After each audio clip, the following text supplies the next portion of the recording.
ผมนายเราจะจำใหญ่มอเตอร์118วันนี้จะมาต่อกับมอเตอร์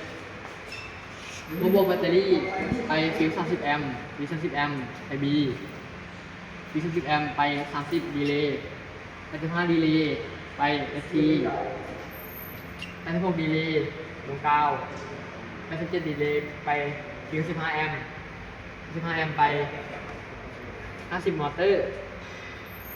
ออก30มอเตอร์ไปโคบอลแบตเตอรี่โคลบแบตเตอรี่ลงกาวมอเตอร์ลงกาวครับ